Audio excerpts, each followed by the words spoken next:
Hai, Assalamualaikum warahmatullahi ta'ala wabarakatuh dan salam hormat. Saya Nizam Malik dan sekarang kita berlangsung secara live di Facebook page Nizam Malik. Selamat malam, apa khabar anda semua? Harap anda semua berada dalam keadaan sihat sejahtera di mana sahaja anda berada. Alright, malam ni saya live lewat sikit. Sekarang dah dekat pukul 11 malam. Okay, dan saya sebenarnya tak plan nak live malam ni. Saya rasa macam malas sebenarnya nak live malam ni. Tapi saya rasa, saya fikir kadang-kadang ada orang yang menanti-nanti juga yang saya buat live. Okay, dan mungkin sesi live saya ada memberi manfaat kepada orang. Ada yang mengharapkan mendapat semangat dan inspirasi daripada sesi live saya. Okay, jadi saya pun kuatkan semangat juga untuk buat sesi live pada malam ini. Okay, alright, dan malam ni saya nak share dengan anda berkaitan dengan satu topik yang berkaitan dengan kewangan peribadi. Okay, which is ia related juga dengan situasi terkini yang ramai orang hadapi di luar sana, tentang struggle, challenge dari segi kewangan.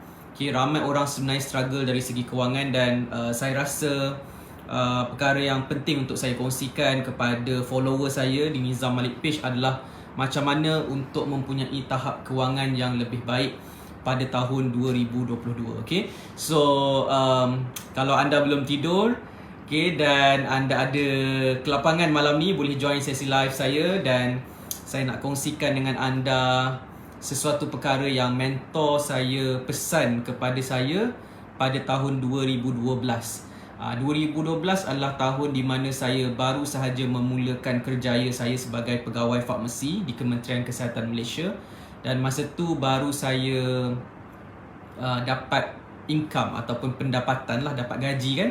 Okay, jadi masa tu saya ada mentor yang membimbing saya tentang kewangan peribadi, dan ada satu pesanan yang mentor saya pesan kepada saya pada waktu tu yang saya ikut pesanan tersebut, dan Alhamdulillah ianya mengubah banyak perkara dalam kehidupan saya sehingga pada hari inilah. Okay, jadi malam ni saya nak share dengan anda apakah pesanan mentor saya yang sangat-sangat relevan, okay, kepada sesiapa sahaja yang nak improve kewangan peribadinya. Okay, jadi kalau anda nak tahu apa ceritanya, pastikan anda tonton sesi live ni dari awal sampai habis. Alright, dan saya nak kongsikan dia kepada anda semua. Okay, so sebelum kita teruskan, saya nak tengok dulu siapa yang bersama dengan saya pada malam ni. Kalau anda sedang menonton secara live, anda boleh say hi dekat ruangan komen di bawah, dan anda bantu saya untuk klik button like dan love di sini, dan juga klik button share supaya lebih ramai lagi rakan-rakan kita dapat join sesi live pada malam ini. Okay, so saya nak tengok siapa yang bersama dengan saya. Kita ada Muhammad Zulfadli is watching, Azhari Rahmat, Makno Hafizan, Hanafi Hussein, Pascalis Lajiun is watching, Wan Amir, Zamli MH, Pascalis Lajiun, selamat malam Tian M. Selamat malam Muhammad Lokman. Assalamualaikum Fu, apa khabar? Waalaikumsalam warahmatullahi. Muhammad Lokman.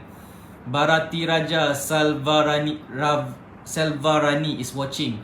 Zulkarnain Suhaimi, Zuraimi Khairuddin, Cik Amri, assalam, dan selamat malam Tuan Nizam. Waalaikumsalam warahmatullahi. Ahmad Yusri MY is watching. Saidrus Al-Sagaf, Muhammad Hazir, Abu Hassan, Hafiz Azman, Adawati Yusof, Roshidi Said, hai. Saidrus Al-Sagaf, assalamualaikum Tian M, dan semua ceria-ceria selalu. Waalaikumsalam warahmatullahi. Zainuddin Osman, Azamdin, hai Tian M. Asni Omar masuk. Muhammad Hafiz Muhammad is watching. Syafirul Aziz, salam tuan. Ilin Aminin, macam rambut baru tu. Yes, baru je gunting rambut petang tadi. Wife saya ajak pergi gunting rambut dengan satu family lah, kita pergi gunting rambut. Okay, so pendek sikit lah, kemas sikit. Okay, alright. Cinta Kasih Juma, salam. Muhammad Zarik, salam. Alia Insyirah, salam Tuan NM, dan selamat malam. Waalaikumsalam warahmatullahi. Zaiham Mat Sidik, assalamualaikum Tuan Nizam. Waalaikumsalam warahmatullahi. Muhammad Noh Syafin is watching. Khairul Nizam Arifin, Asni Omar, terima kasih sebut nama saya. Sama-sama. Kenapa saya sebut nama anda? Sebab saya nak anda tahu yang ini adalah sesi live pada pukul 11 malam. Saya live bersama dengan anda secara live. Ibarat kita macam bercakap secara langsung dari mana sahaja anda berada. Okay, malam ni kita bercakap secara live, bukan recording, bukan sesi real live. Okay, Khairul Nizam Arifin, Assalamualaikum. Salam semua. Waalaikumsalam warahmatullahi. Eddie Klaten, Nur Ashikin, Saiful Baharin, Assalamualaikum tuan. Waalaikumsalam warahmatullahi. Halim bin Muhammad is watching. Eddie Klaten, TNM. Alright, okay, so terima kasih kepada anda yang bersama dengan saya malam ni. Okay, kepada yang baru join, selamat mengikuti sesi live saya. Alright, dan malam ni saya nak cerita dengan anda macam mana nak improve kewangan peribadi kita. Sebab ramai orang struggling dari segi kewangan peribadi. Struggling bermaksud ramai orang duduk dalam keadaan kesempitan kewangan. Ramai orang duduk dalam keadaan tak cukup duit. Okay, ramai orang nak beli apa yang mereka nak beli tetapi tak mampu beli, tak boleh nak beli sebab tak ada duit yang cukup. Okay, ada orang juga struggling sebab nak bayar bil elektrik, nak bayar bil air, nak bayar monthly installment rumah, nak bayar sewa rumah pun tak cukup. So itu adalah keadaan-keadaan di mana kesempitan kewangan, okay, dari kalangan ramai orang. Alright, dan alhamdulillah saya tidak berada dalam keadaan tersebut. Okay, cumanya kalau orang tanya saya macam mana Nizam to have a better personal finance, macam mana nak ada tahap kewangan peribadi yang bagus, saya nak share dengan anda tentang apa yang mentor saya pesan kepada saya pada waktu ketika saya memulakan kerjaya saya sebagai pegawai farmasi. Okay, jadi ceritanya adalah pada tahun 2012, masa tahun 2011 saya graduate sebagai graduan dalam ijazah sarjana muda farmasi. Okay, dan pada waktu tu lepas waktu senggang saya sebelum masuk ke alam pekerjaan adalah sekitar beberapa bulan, lebih kurang 6 bulan macam tu. Ya, lebih kurang 5-6 bulan. Dan alhamdulillah saya mendapat panggilan untuk bekerja di Kementerian Kesihatan Malaysia di sebuah hospital di Johor Bahru. Alright, dan pada waktu tu saya masuk ke alam pekerjaan dan mendapat gaji pertama saya lah, okay, sebagai orang yang bekerja. Jadi masa tu saya masih muda lagi, okay, awal 20-an, 24 tahun, 25 tahun macam tu. Dan pada waktu tu saya percaya yang kewangan ni kita kena manage dengan baik. Sebab sebelum saya bekerja ni, saya melihat ramai orang gagal dari segi kewangan dan hidup dalam keadaan yang struggle sebab ada masalah kewangan. Jadi saya cakap dengan mentor saya pada waktu tu, saya tak nak ada masalah kewangan.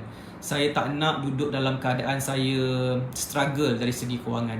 Jadi saya minta bimbingan daripada mentor saya, dan mentor saya berikan satu pesanan kepada saya pada waktu tu. Pesanan dia adalah, dia kata macam ni tau. Dia kata, Nizam, kalau nak berjaya dari segi kewangan, jangan bergantung kepada satu sumber pendapatan sahaja. Itu pesanan dia yang awal kepada saya, di mana dia kata kalau nak berjaya dari segi kewangan, nak hidup yang baik, okay, nak stable income dan tidak ada kesempitan kewangan, okay, dari segi kewangan apa yang kita kena buat adalah kita kena create multiple sources of income. Okay, aliran pendapatan pelbagai, kita sebut multiple sources of income.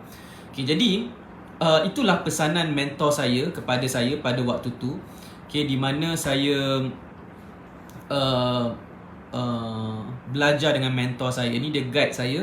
Dia kata kalau kita bergantung kepada satu sumber pendapatan sahaja, kita akan berada dalam satu risiko kewangan di mana gaji yang kita dapat tu akan tidak cukup.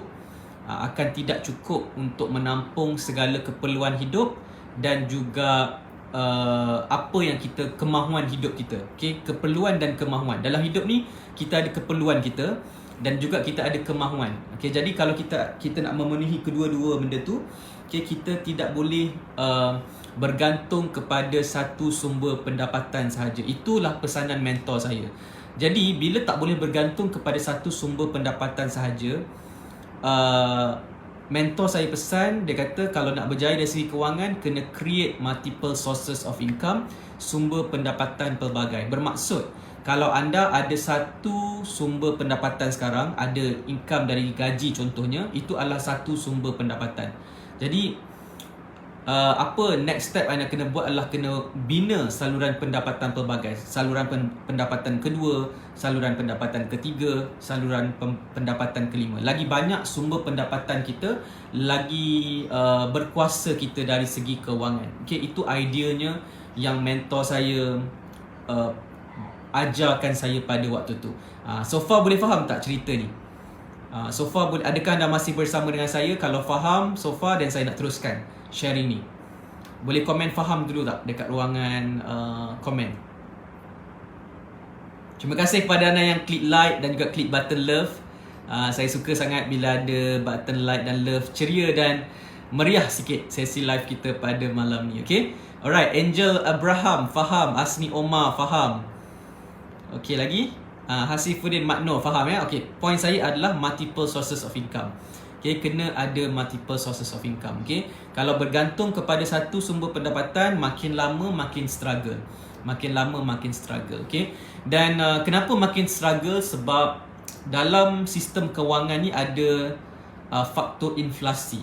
Faktor inflasi ni bermaksud dari tahun ke tahun harga barang akan sentiasa meningkat. Okay, kita tak dapat nak lari daripada realitinya. Okay, harga barang akan sentiasa meningkat dari tahun ke tahun. Okay, dan mungkin dulu kalau kita dengar cerita ibu bapa kita atau cerita atuk nenek kita, kita akan dapat dengar yang mereka kata mereka pergi ke sekolah dengan bawa duit 5 sen sahaja. Bawa duit 5 sen boleh beli nasi lemak, boleh beli air, okay, boleh beli kuih. Alright, dan dengan 5 sen tu dah cukup untuk pergi ke sekolah. Sekarang ni, kalau zaman sekarang, kalau pergi ke sekolah, kalau bawa 5 sen, cukup tak nak beli makanan dekat kantin? Okay, pastinya tak cukup. Okay, sekarang kurang-kurang RM2, RM5 kalau nak pergi sekolah kan. Okay, ada juga orang yang tak beli makanan dekat sekolah, dia bawa bekal. Bawa bekal, itu cara untuk berjimat lah. Tetapi kat kantin kalau nak beli tu, air mungkin dah RM1, ada air yang RM2. Okay, jadi makanan pun mungkin RM2-3 kan. Jadi kena bawa minimum RM5 nak bagi ke anak kita kan. So beza tak dengan 5 sen kepada RM5? Jadi kenapa perbezaan tu ketara sangat? Sebab faktor inflasi. Tuan Syed Idrus Al-Sagaf, zaman sekolah rendah saya 20 sen saja boleh beli macam-macam makanan. Betul tu. Sekarang RM7 RM7 Khairul Nizam. Kadang-kadang kena bawa RM10 dan sekolah menengah kan. Macam itulah.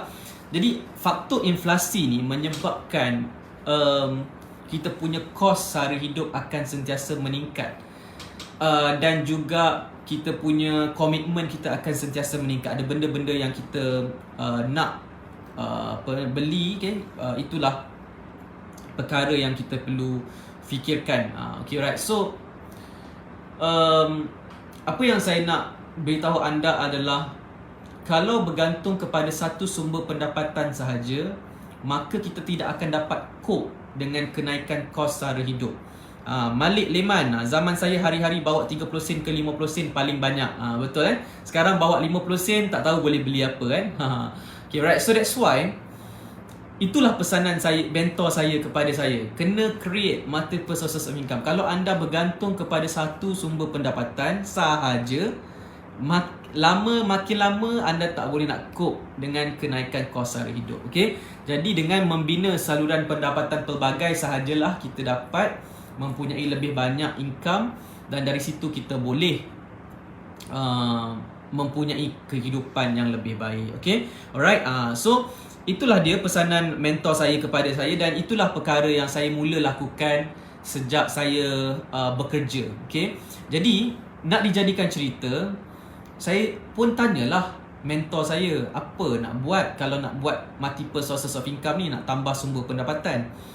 Dan mentor saya cakap ada banyak cara untuk kita buat multiple sources of income. Okay, dan pada waktu tu mentor saya ajarkan saya property investment. Masa tu saya bermula dengan property investment, di mana gaji yang saya dapat pada awal-awal ketika saya bekerja, saya force saving, saya simpan duit sebanyak mungkin.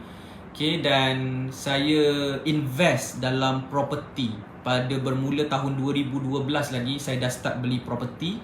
Okay, saya beli rumah dan kemudian saya sewakan. Okay, dan dapat positive cash flow. Okay, so that's the idea of multiple sources of income. Maksudnya saya ada income daripada kerjaya saya sebagai pegawai farmasi, dan saya ada rumah sewa untuk second income saya lah, lebih kurang macam tu.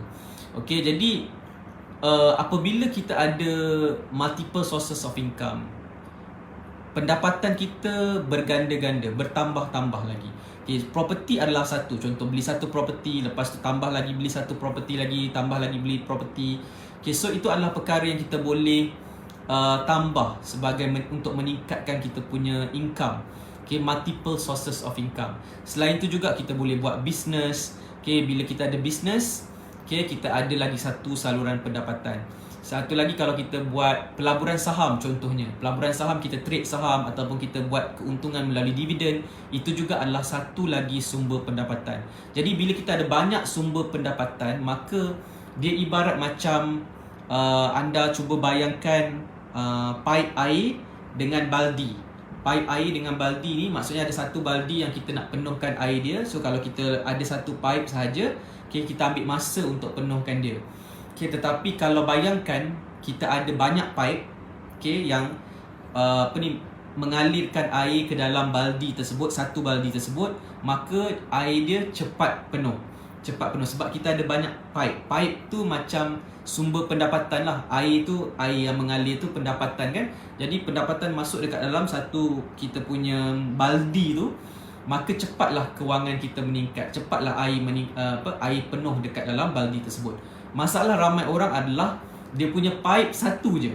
Paip untuk keluar air tu satu, lepas tu baldi dia pula tu bocor. Bocor. Jadi dia makin lama dia makin struggling dari segi kewangan. Okay, so that's the problem yang dihadapi oleh ramai orang apabila bergantung kepada satu sumber pendapatan sahaja. Okay, jadi sejak tahun 2012 ketika saya memulakan kerjaya saya dan saya masuk ke alam pekerjaan, saya dah mula terdedah kepada multiple sources of income. Okay, saya belajar dengan mentor saya macam mana nak buat property investment. Dan of course Khairul Nizam, servis jadi tukang paip sementara. Betul, kita buat double kerja tambahan kan. Contohnya dua pekerjaan. Buat macam tu pun. Tapi masalahnya kalau kita buat dua kerja, kita akan membanting tulang empat kerat kita dengan lebih lagi lah, menyebabkan kita makin lama makin penat. Tapi multiple sources of income yang bagus adalah kalau dia tidak memerlukan kudrat kita. Okay, contohnya macam property investment, kita beli property, kita sewakan dan benda tu akan berjalan sendiri. Okay, sama juga pelaburan saham, kalau kita beli saham dan kita dapat income melalui dividen, benda tu akan berjalan sendiri. Okay, kita beli saham, just tekan dekat smartphone. Okay, dan bila harga saham tersebut naik, kita profit, maka benda tu tidak membanting tulang empat kerat. Jadi masalah ramai orang adalah apabila dia fikir multiple sources of income, dia fikir kerja tambahan, buat kerja tambahan. Tapi kerja tambahan ni akan menyebabkan kita kepenatan. Sebab masa kita terhad, setiap orang hanya ada 24 jam je sehari. Jadi multiple sources of income ni pun ada seninya macam mana nak buat. Sebab tu kalau nak buat multiple sources of income, kita kena dapatkan ilmu terlebih dahulu tentang multiple sources of income. Kalau tak ada ilmu, okay, maka kita tak akan dapat buat sumber pendapatan pelbagai tersebut, okay, dan menyebabkan kita lagi struggle dalam kewangan. Okay, ini masalahnya sebab ramai orang nak buat sesuatu tetapi tak dapatkan ilmu terlebih dahulu, menyebabkan dia lagi struggle dari segi kewangan. Ramai orang fikir, okay, melabur dalam hartanah boleh untung Jadi dia tidak pergi belajar, tak dapatkan bimbingan daripada mentor yang betul, dia buat pelaburan hartanah kan, nak melabur dalam hartanah. Tapi disebabkan tak ada ilmu, maka dia terbeli rumah yang salah, menggunakan loan yang salah, dan tak dapat pula penyewa yang bagus, maka rumah tu menjadi bebanan kepada dia. So daripada multiple sources of income menjadi sesuatu masalah kewangan pula. Okey, sama juga pelaburan saham juga adalah satu sumber kewangan yang bagus, satu income yang bagus kalau kita buat dengan betul. Kalau kita buat dengan betul, dia boleh jadi sumber pendapatan yang banyak. Kita boleh buat banyak duit dalam saham semudah menggunakan smartphone dan laptop sahaja. Tetapi kalau kita buat dengan cara yang salah, which is ramai orang buat pelaburan saham dengan cara yang salah, menyebabkan mereka terbakar duit lebih banyak dalam pasaran saham. Okay, sebab itulah kita kena ada ilmu dan kita kena buat dengan cara yang betul, pelaburan kena buat dengan cara yang betul, barulah kita akan mendapat keuntungan. Dari situlah baru kita dapat improve kewangan kita. Okay, sebab itulah setiap kali saya nak buka saluran pendapatan dalam satu bidang yang saya tak pernah buat, saya akan mulakan dengan mencari ilmu terlebih dahulu. Okay, so saya akan pergi belajar, okay, dan saya akan spend for knowledge, invest for knowledge, alright, dan dapatkan bimbingan daripada orang yang betul-betul tahu macam mana nak buat benda tu. Okay, dan itulah perkara yang saya dapat daripada mentor saya, which is nombor 1, pesanan dia kepada saya adalah multiple sources of income. Nombor 2, pesanan dia kepada saya adalah sekiranya ada orang yang boleh ajar macam mana nak tambah lagi income, nak tambah sumber pendapatan, mentor saya pesan pergi belajar dengan dia walaupun kena bayar RM5,000. Okay, itu pesanan mentor saya, iaitu kita kena dapatkan ilmu terlebih dahulu, okay, untuk kita melakukan sesuatu bidang yang di luar kebiasaan kita, yang kita tak pernah buat. Okay, jadi saya ni adalah orang yang apabila mentor saya advise, apabila mentor saya suruh saya buat sesuatu tu, okay, dan saya faham kenapa kena buat benda tu, saya akan ikut apa yang mentor saya suruh buat. Jadi saya pun sejak daripada tahun 2012, 2013, 2014 saya banyak invest for knowledge, pergi belajar dengan orang-orang yang mempunyai ilmu tentang pendapatan, tentang bisnes dan sebagainya, okay, supaya saya dapat lakukan multiple sources of income dalam kehidupan saya. Okay? Jadi knowledge sangat penting untuk kita dapatkan sekiranya kita nak berjaya dari segi kewangan. Okay? Adakah anda belajar sesuatu daripada perkongsian saya ni? Okay? Kalau anda faham sesuatu, cuba klik like dan juga komen faham. Okay, cuba tulis dekat ruangan komen faham dan bantu saya untuk klik button share. Button share ke wall Facebook anda, share kepada kawan-kawan anda supaya lebih ramai lagi rakan-rakan kita boleh join sesi live pada malam ini. Okay, malam ni kita cerita tentang topik kewangan, bukan cerita specifically tentang macam mana nak melabur saham. Okay, sebab bagi saya kewangan ni sangat-sangat penting. Kalau kewangan kita tak manage dengan betul, kita akan struggle dari segi kewangan. Dan saya nak tanya anda, berapa ramai daripada anda okey kalau hidup dalam kesempitan kewangan? Berapa ramai daripada anda tak kisah kalau hidup dalam kesempitan kewangan, sentiasa tak cukup duit, nak bayar bil elektrik pun tak cukup, okay? Best ke duduk dalam keadaan macam tu? Saya tak suka duduk dalam keadaan macam tu. Jadi saya sentiasa fikir macam mana kita nak ada kewangan yang baik, okay, macam mana kita nak ada sumber pendapatan yang pelbagai, okay, dan kita tidak ada masalah kewangan. Itu adalah perkara yang kita boleh usahakan. Dalam hidup ni kita boleh usahakan. Bukan kita mata duitan. Ni masalahnya. Ramai orang bila kita bercakap tentang kewangan, multiple sources of income, dia fikir, dia mata duitan lah ni. Ni orang yang nak jadi kaya lah ni, orang yang nak bermewah-mewahan lah. Sebenarnya itu persepsi yang salah. Seperti yang saya katakan, okay, challenge kita dari segi kewangan ni sebenarnya adalah ada faktor inflasi.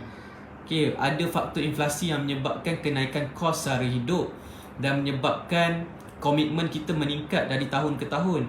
Jadi kalau kita tak bersedia dengan meningkatkan kewangan kita, meningkatkan sumber pendapatan kita, itu yang menyebabkan masalah. Okay, bukan nak kira nak kaya, bukan sebab nak bermewah-mewahan, tetapi nak cope with the rising cost. Okay, kenaikan kos sara hidup tersebut. Itulah dia punya sebab utamanya. Kalau ada rezeki lebih, dapat kekayaan contohnya, itu adalah bonus lah. Okay, which is kalau jadi kaya pun bagus juga, sebab kita dapat membantu orang, memberi manfaat kepada orang, dapat bantu keluarga kita. Itu baguslah, bukan tak salah pun jadi kaya kan. Tetapi the idea sekarang adalah kita nak cope with the kenaikan kos sara hidup yang semakin meningkat dari tahun ke tahun. Okay, so jelas ya. Alright, so saya nak baca dulu komen-komen anda. Okay, so saya nak baca dulu. Zaiham Mat Sidik, jaket macam pernah nampak. Nampak kat mana tu? Muhammad Syafiq Ismail, tuan, muka tuan penuh nur, bersih je. Makan produk apa dan pakai produk apa? Saya makan biasa je lah. Makan nasi, makan fast food pun saya makan je. Okay, minum air pun biasa sahaja. Okay, tak ada produk apa-apa yang special lah. Okay, right. Asni Omar, setuju. Hazizi Harun, Noliana Ismail, Najmin Aziz, Zaiha Mat Sidik, ilmu penting sebelum buat perkara baru. Saidrus Al-Sagaf, poin penting, kena ada mentor atau guru untuk dapat ilmu yang betul, bukan jadikan YouTube sebagai mentor. Okay, alright. Azamdin faham, Ali Basri faham dan jelas, Saidrus Al-Sagaf faham, Atirah Najwa faham, Muhammad Izwan faham, Mansur Makdan faham dan jelas ya. Okay, right, terima kasih. Khairul Nizam Arifin, berdebar kalau tak cukup wang. Yes, itu adalah situasi yang akan berlaku bila kita tak cukup wang. That's why kita nak improve kewangan kita. Okay, tapi macam tu lah, bila kita bercakap tentang kewangan kan, ramai orang tak berminat. Dia kata macam, aduh, nak cerita pasal wang pula, nak cerita pasal kewangan. Ramai orang malas nak bercerita tentang kewangan, dan sebab itulah ramai orang struggling dari segi kewangan. Sedangkan kewangan ni adalah suatu perkara yang sangat penting dalam kehidupan kita. Okay, dan kita ada pilihan untuk ada kewangan yang baik ataupun kita duduk dalam kesempitan kewangan. Kita ada pilihan. Okay, so kalau kita rasa penting tentang kewangan ni, kita kena dengar orang sharing tentang macam mana nak improve kewangan, apa tips-tips untuk improve kewangan. Okay, dan saya percaya apa yang saya kongsikan kepada anda ni, walaupun secara santai, tetapi sebenarnya sangat-sangat penting dan bermanfaat. Okay, dan seperti yang saya maklumkan di awal tadi, saya sebenarnya tak plan untuk buat live malam ni. Kalau boleh saya nak rehat, nak tidur je malam ni. Okay, tetapi bagi saya, kalau saya boleh memberi manfaat pada malam ni kepada sesiapa sahaja yang mungkin lah, mungkin anda yang mendengar ni dapat manfaat, then why not? Tak payah nak fikir sangat tentang perkara-perkara yang lain. Fokus kepada memberi manfaat kepada anda yang nak mendengar. Alright, Muhammad Masni, bila dalam kesempitan otak akan berfikir untuk mencari jalan keluar. Yes, betul tu. Cuma bila dalam kesempitan, otak berfikir untuk mencari jalan keluar, masalahnya adalah ramai orang bila dia dalam kesempitan dan dia mencari jalan keluar, dia terdedah atau cenderung untuk buat benda yang salah. Sebab kita terdesak kan. Bila terdesak ni, apa sahaja jalan yang apa sahaja offer ataupun peluang yang ada di grabnya, sama ada betul ataupun salah. Sebab itulah saya berpegang kepada konsep adalah kita membuat persediaan sebelum perkara tu menjadi dalam bentuk kesempitan. Sebelum kita masuk dalam situasi kesempitan tu, kita dah buat persediaan terlebih dahulu. Jadi waktu kita senang, kita bersiap sedia untuk waktu kita susah. Jadi waktu sekarang mungkinlah kita tengah senang ke apa ke, kita kena prepare juga untuk waktu kita tak tahu masa depan akan jadi macam mana. So that's why kita buat preparation, kita buat persediaan, supaya waktu kesempitan tu kita dapat hadapi dengan lebih baik.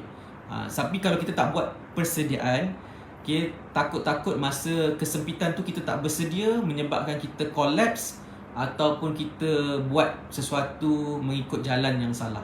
Itu masalahnya. Okay, right. Okay, so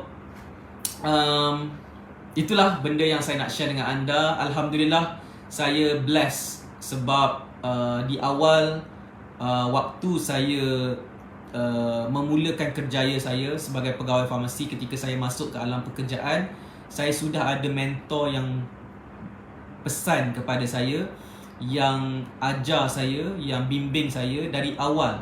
Sebab dari segi kewangan ni, kalau kita buat silap dari awal, kita nak betulkan tu satu hal.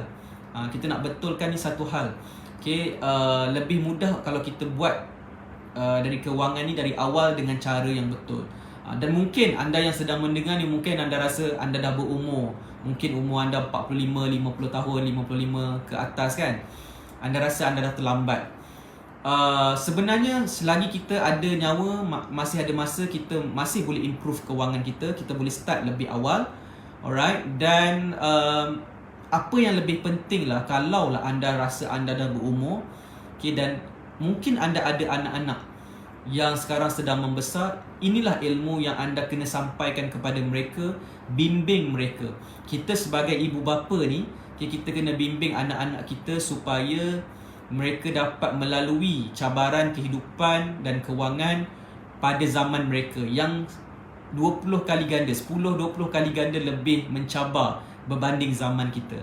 So tak apa, ilmu ni mungkin kita tak dapat nak implement, tetapi kita dapat sampaikan kepada anak-anak kita, keluarga kita, supaya mereka juga dapat improve kehidupan kita.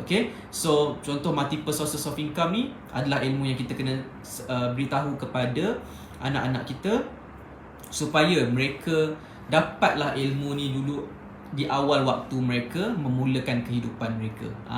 So macam tu. Alright, so kita dah berlangsung live berapa lama? 31 minit. Jadi saya rasa itulah perkara yang saya ingin share dengan anda pada malam ni. So saya harap ianya bermanfaat. Dan apa-apa pun perkara yang kita nak buat, carilah ilmu, carilah mentor untuk membimbing, cari orang yang boleh bimbing anda, yang nak bimbing anda, untuk berjaya. Dan orang tu mungkin bukan saya, sesiapa sahaja di luar sana yang ada proven result, yang ada passion dalam membimbing orang untuk berjaya, anda boleh follow lah siapa-siapa mentor yang bagus dekat luar sana. Tak semestinya saya. Saya pun ada ilmu yang terbatas. Saya tahu apa yang saya tahu sahaja, yang saya share apa yang saya tahu sahaja. Jadi the point adalah kita kena ada mentor yang bimbing kita dalam apa yang kita buat. So saya ada mentor yang bimbing saya dalam apa yang saya buat. Jadi alhamdulillah, banyak perkara yang saya buat, alhamdulillah terbimbing, dan alhamdulillah saya capai result yang saya mahukan dalam kehidupan saya. But along the way, of course, tetap akan ada ups and down, ada struggle, ada cabaran, ada dugaan dalam perjalanan. Tetapi kita kena kuatkan diri kita, teruskan perjalanan, jangan give up, dan insya-Allah kalau kita sabar dalam proses perjalanan kita membina kejayaan, insya-Allah satu hari nanti bila kita dah berjaya nanti, segala suka duka kita ketika kita dalam perjalanan tu, cabaran dan dugaan tu akan menjadi cerita manis kita bila kita dah berjaya nanti. So kepada anda yang ingin berjaya dalam kehidupan anda, insya-Allah ada jalannya. Ada ruang dan peluang untuk anda sekiranya anda membuka minda anda tentang kejayaan, dan anda associate diri anda dengan orang yang positif, orang yang nak berjaya, circle yang betul. InsyaAllah anda juga akan bawa diri anda ke satu tahap yang lebih baik lagi. Especially tahun 2022 ni, walaupun situasi mencabar, tapi kalau kita buat persediaan, kita fokus kepada membina pendapatan yang bagus, secara multiple sources of income, insyaAllah anda juga boleh berjaya dalam kehidupan anda. Alright, so saya rasa itu sahaja untuk sesi live pada malam ni. Terima kasih kepada anda yang sentiasa follow saya. Okay, terima kasih kepada anda yang klik button like dan love. Banyak like dan love saya dapat malam ni. Alright, terima kasih kepada anda yang klik button share. Okay, siapa yang tak sudi share pun tak apalah. Okay, semoga anda apa ni, yang tak share lagi, saya harap anda boleh klik button share. Sebab kita nak sampaikan ilmu, kita tak reti nak bercakap. Tapi kalau kita klik button share, insyaAllah ilmu yang sampai kepada orang tu, kalau dapat pahala, semoga kita dapat cebisan pahala tersebut. Okay, Saiful Baharin, Alhamdulillah dengan ada mentor dan circle yang positif, saya dapat keluar dari kesempitan. Terima kasih Tuan. Alhamdulillah. Alhamdulillah, seronok saya dapat dengar feedback daripada Tuan Saiful Baharin. Okay, alright, so setakat ini saja. Sekali lagi saya ucapkan terima kasih kepada anda yang bersama dengan saya. InsyaAllah ada kelapangan, saya akan live lagi bersama dengan anda di Facebook page Nizam Malik. Alright, dan insyaAllah kalau ada kelapangan, tolong join saya dalam sesi live. Okay, dengar secara live ni berbeza berbanding dengar secara ulang tayang kan. Okay, jadi cuba komit untuk follow saya secara live.